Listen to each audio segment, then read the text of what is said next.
back to my channel. So if you have been watching my content, you would know that I've tested recently this Celimax Retinal Shot, and I posted a 2-week update and a 1-month update, and it honestly gave me visible results. I noticed my fine lines, especially around my mouth, softening over time. I even shared close-up shots in my 2-week update, then in my 1-month update, but after pausing it for almost 2 weeks now because I'm testing something else, I see those effects are starting to fade, which tells me how good this formula is. So I wanted to dig deeper into why this formula works so well. And to help me understand that, I reached out to Dr. Liia Ramachandra, who holds a doctorate in chemistry and has been formulating her own skincare brand. With her background in formulation and clinical studies, she offers a much deeper insight on what's literally inside our skincare. So without any further ado, let's jump into this conversation with her. So I don't know if you've tried it or not. It has gone viral on social media. And still, I see people sharing their feedback, their experience with it. And 100% of the reviews that you would see online, they are on positive side. And coming from my own experience of using this product, I first posted my review 2 weeks after I used it. And I could see, this my fine lines around my mouth softening a little bit. And I did share my close-up shots on my channel. After 2 weeks again, so after a month of use, 4 weeks, I did share my another review. It's still on the same line. But now that I have stopped it, I've put it on hold because I'm testing something else. I have stopped using it for, say, the past 2 weeks almost. The effects that I saw, they've kind of reversed.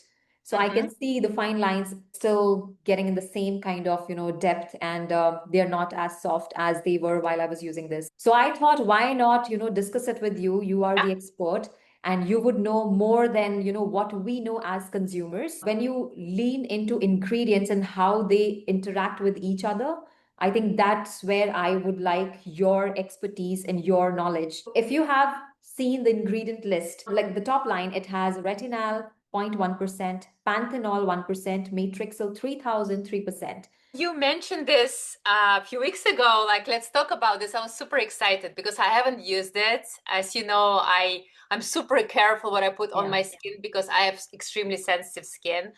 But I did look up the ingredients, and I know we talked last time when I said if it's more than 25, 30, don't use it. But it's actually quite short ingredient list for a retinoid product, right? So that's number one.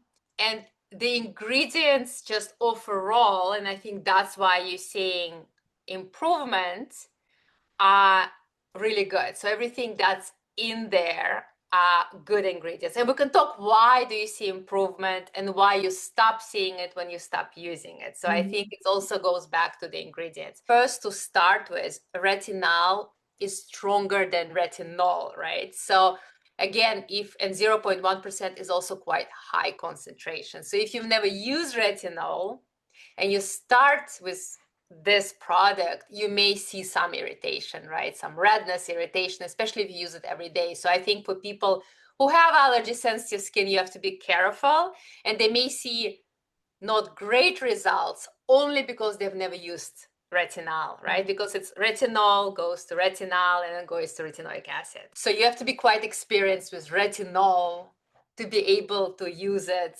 safely and see the results. But when you look at the ingredients, I actually pulled it up.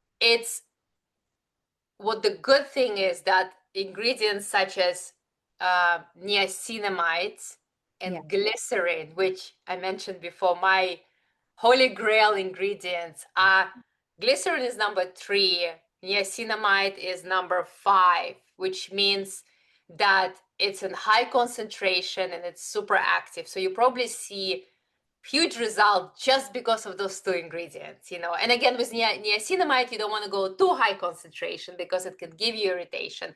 But obviously, they don't tell what concentration they show. But because we know that the highest percentage of ingredient is always listed first. And then as you go further, the lower percentages are listed. So that's a good thing. And again, you can see vitamin E, which is super, super good for glowing skin, that brightening complexion. And retinol is in the middle, the 0.1%. You also have vitamin C, ascorbic acid in there. We don't know what percentage, but it's quite low on the list. So it's probably very low percentage, which is good, because I would always advise strongly against using retinoid with vitamin C, because it's two super active ingredients, rejuvenating, brightening together, can give you a lot of irritation. But ascorbic acid is all the way down on the list, which is probably giving you some benefits, but not that boost of vitamin C that can irritate your skin. One question here now that we are talking about ascorbic acid. Ascorbic acid, what present here, it comes in various different molecules, and not every molecule may be biologically active for human skin. But if we see vitamin C in a skincare present mostly in L-ascorbic acid or the derivatives, do you think the ascorbic acid here could be the same form as L-ascorbic acid, or is it just here used as an antioxidant, just like a little bit more boost? There's obviously no way to know, because they don't list, at least on the ingredient list that I found, they don't list what exact type of ascorbic acid they are using, and maybe it's on purpose because they don't want to reveal their secret. I don't think it's in stabilized form, as you probably know that usually, yeah, they use L-ascorbic acid or other form ascorbic acid, and they stabilize with ferulic acid. SkinCeuticals, remember? So SkinCeuticals always, that was their patented formula that went off patent 6-7 months ago, and now everyone is stabilizing vitamin C with ferulic acid. I don't see ferulic acid here, so I am wondering how stable, to your point, this ascorbic acid derivative is.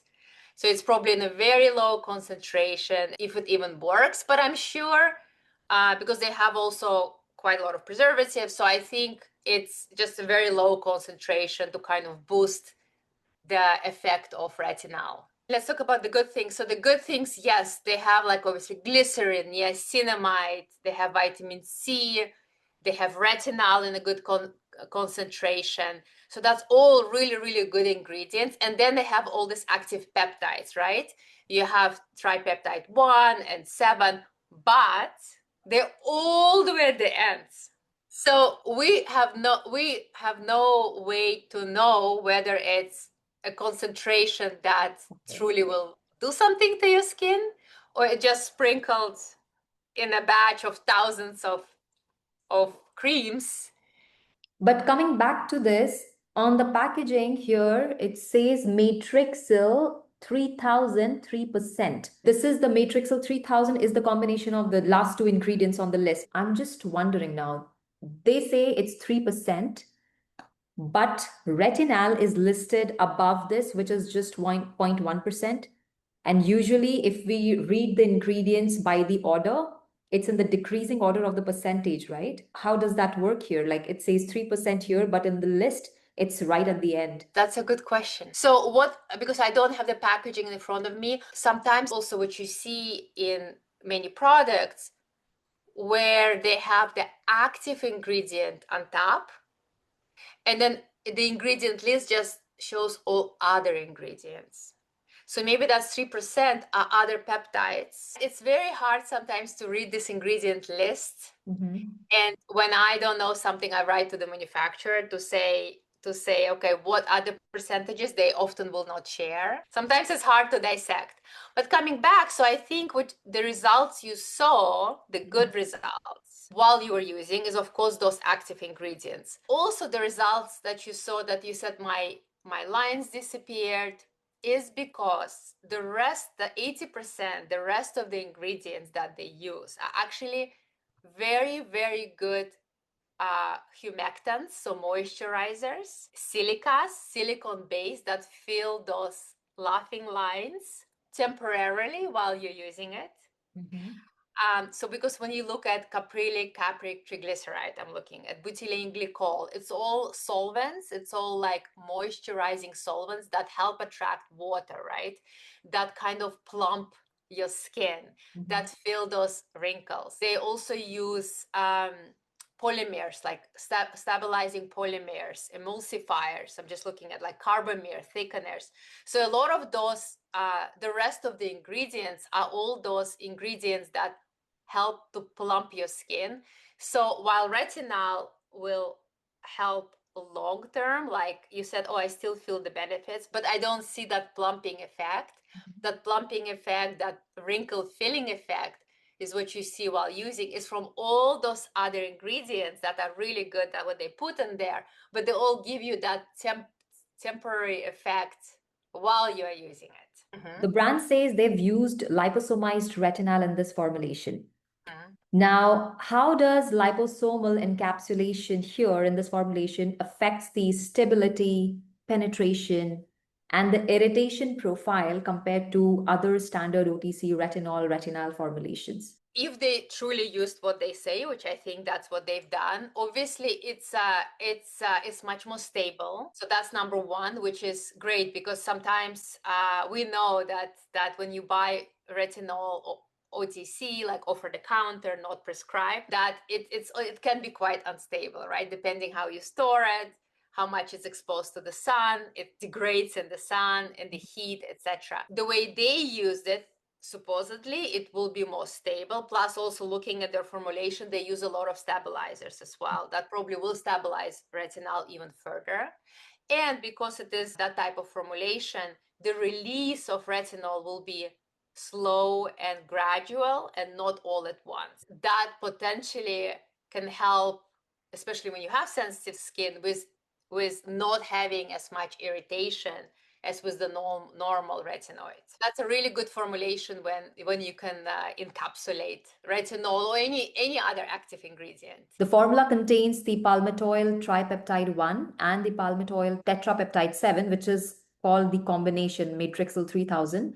How significant is the synergy between retinal and these peptides for collagen synthesis and wrinkle reduction? Because both of these, giving the similar kind of benefits, but they are working in different ways. So yeah, you're right. So these peptides are, usually also the brands put them in because they are collagen stimulating, they help skin repair, they are also anti-aging. But I just don't know how it can be 3%. I think if it is higher percentage and retinol, of course, it's boosting and they can work together very well. We know that these peptides, and I'm using those peptides also in our skincare, especially for the eye creams. I'm using it for the eye creams in a very low concentration because we know that they improve like elasticity and firmness of the skin. They help regenerate the skin. They also help with inflammation of the skin. So those peptides in the right concentration are really good for your skin. And I think if you put together with retinol, and maybe that's why they put such a low concentration, so it's not active on active together, it kind of boosts the working of retinol. Now, if you have seen the details on this product, it also says it has 20,250 A shot technology, that these are very tiny particles like spicules that help penetrate the active ingredients deeper into the skin layers. So do you see this as a true pore targeted delivery, and how does that compare to typical micro or nanoparticle delivery in skincare? So it's very hard for me to say because it's not necessarily injected in your skin, right? And of course, they say it's A shot, trademarked. And they do say it's like microparticle ingredients. I don't know what ingredients are nanoparticles because when I look at their ingredient list, I don't see anything listed as a nanoparticle ingredient, right? So, and of course, in all this like glycerin, etc., all the moisturizers and silicones, you can't necessarily make them microparticles. So what I think is those peptides that they made microparticles, but because I don't necessarily know which ones they are, it's very hard to say. I also looking on their website, I see that they claim this. As you know, there are a lot of marketing claims that going around. I know there are no specific articles that say, oh yeah, that's true, that there are particles that are so much smaller than your pores and they penetrate. I haven't seen that in the scientific literature. So unless they are going to publish a paper that shows this, I find it hard to believe. But again, and I wouldn't know what necessarily it could be, that what particle they would, like I know, for example, with zinc oxide, when we make SPF, now there is a nanoparticle technology and it took years to develop it. And that's specifically for the zinc oxide molecules to have mineral sunscreen without that kind of white cast, right? Here, don't know. I know I'm using the same peptides as they do. Yeah, without We like can't say that from the ingredient list. Okay. yes, yeah. Okay. I'm not saying that they are not doing it, Yeah. but it's very hard to say. I hope this might have given you more insight into why this went viral online, and not just online, even my own experience has been really, really good, that I'm dying to go back to it once this test finishes. And that is all for today's video, but do let me know, do you want these kinds of videos? Do you want some other products to be covered in these discussions? Drop them down in the comments. And I'll see you all in my next video. Until then, stay tuned, stay beautiful.